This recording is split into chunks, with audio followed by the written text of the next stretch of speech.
Assalamualaikum warahmatullahi wabarakatuh.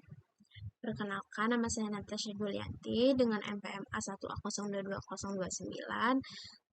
Di sini saya membuat video untuk memenuhi tugas mata kuliah statistik pendidikan yang diampu oleh Bapak Dr. Nurmansyah MPD.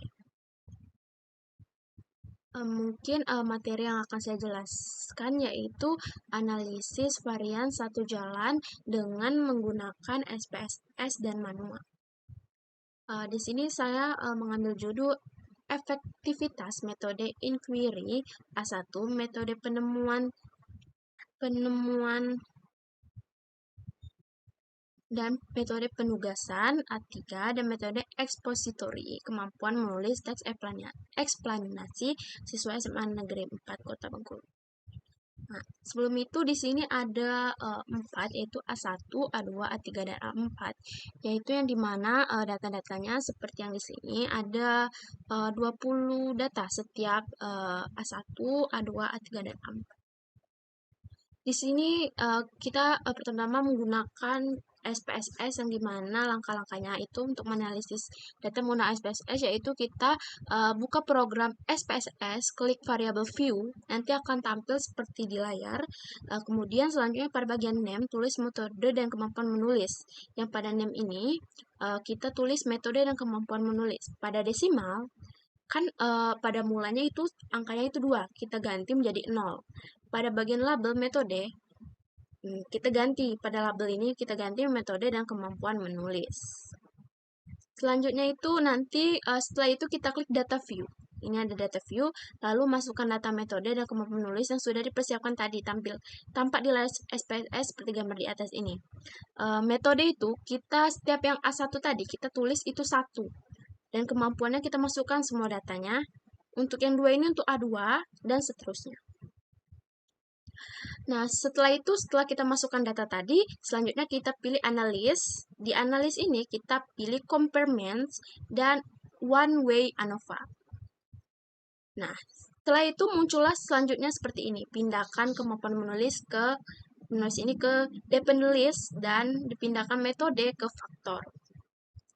Setelah itu kita pencet post hot multiple compression, itu kita centang to K. Kemudian kita pencet continue. Selanjutnya itu kita pencet option, kita centang yang descriptive dan homogeneity of variance test. Lalu kita pencet continue. Nah, jadi seperti ini nanti muncul setelah kita mengcontinue itu seperti ini. Jadi, dapat kita simpulkan dari tabel deskriptif nampak bahwa siswa yang menggunakan metode inquiry untuk meningkatkan kemampuan menulis rata-rata sebesar 8,20. Siswa yang menggunakan metode penemuan terbimbing untuk meningkatkan kemampuan menulis rata-rata sebesar 7,50. Siswa yang menggunakan metode penugasan untuk meningkatkan kemampuan menulis rata-rata sebesar 6,58. Dan siswa yang menggunakan metode expository untuk meningkatkan kemampuan menulis rata-rata sebesar 5,40. Selanjutnya, untuk melihat uji, kita lihat tabel ANOVA. Selanjutnya, untuk melihat apakah ada perbedaan dalam keempat metode tersebut, kita dapat lihat tabel ANOVA diperoleh nilai 0,00. Dengan demikian pada taraf nyata 0,0 kita menerima HO. Selanjutnya saya akan menjelaskan cara membuat analisis satu jalan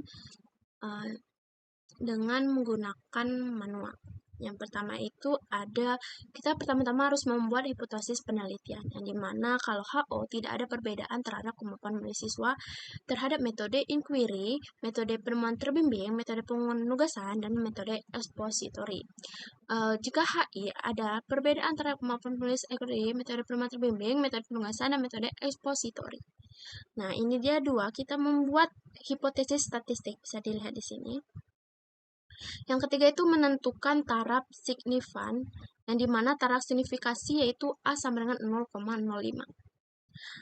Yang keempat, kita menentukan uji yang digunakan, uji ANOVA satu jalur, one way ANOVA. Yang kelima, kaidah pengujian, yang dimana jika F hit besar F tabel, maka HO diterima. Jika F hit kurang F tabel, maka HO diterima. Nah, yang keenam itu kita menentukan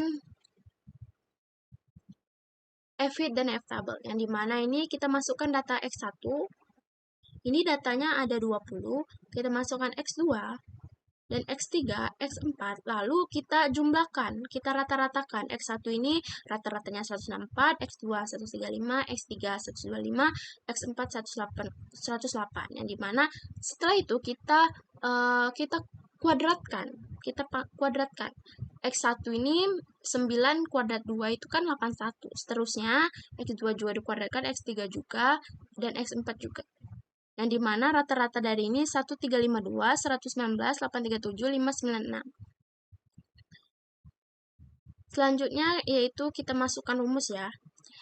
Sigma XT sama dengan sigma X1 tambah sigma X2 tambah sigma X3 dan sigma X4. Jadi 164 ditambah 135 tambah 125 tambah 108 sama dengan 532.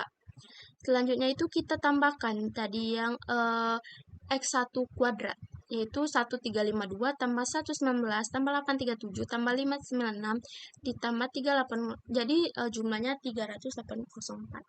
Yang ketujuh itu menentukan jumlah kuadrat JK, yaitu JK total, JK antar kelompok, dan antar dalam, di mana N1 tadi data X1 yaitu ada 20, X2 ada 18, dan X3 ada 19, dan X4 ada 20. Jadi total keseluruhannya ada 77 data. Kita masukkan lagi rumusnya. JKT sama dengan XT2 dikurang XT2 kuadrat dibagi NT. Jadi 3804 dikurang 532 kuadrat dibagi 77. Jadi ini hasilnya itu jadi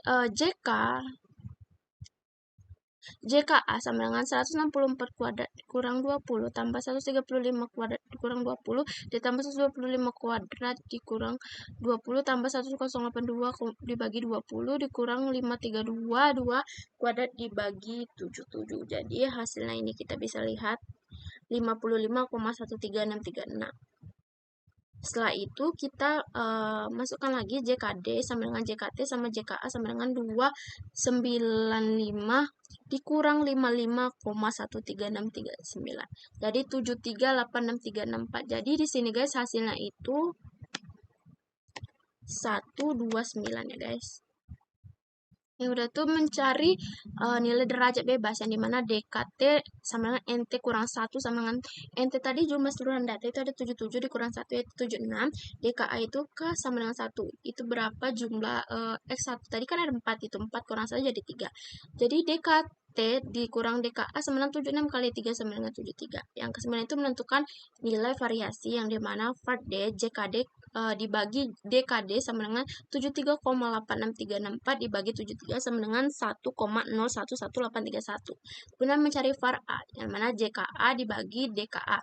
55,13639 dibagi 3 sama dengan 18,37879. Yang terakhir itu mencari bukan yang terakhir, ini mencari F hitung, dimana F hitung var A dibagi var D 18,37979 dibagi 1,011831 sama dengan 18,1639. Yang ke-11 mencari F tabel. F tabel sama dengan FA DKA sama DKD sama dengan F sama dengan 0,05, 3 penyebut 76 bilangan, sehingga F tabelnya itu 2,72. Yang terakhir itu F hitung 18,1639 dan F tabel 2,75, sehingga F itu tabel, maka HO ini salah ya guys, tidak diterima. Sehingga adanya perbedaan antara penulis internet dan metode penemuan terbimbing, metode penugasan, dan metode eksplorasi. Mungkin itu saja yang bisa saya jelaskan. Terima kasih. Jika ada kesalahan saya mohon maaf, kepada Allah saya mohon ampun. Wabillahi taufiq wal hidayah. Wassalamualaikum warahmatullahi wabarakatuh. Jangan lupa subscribe dan like teman-teman.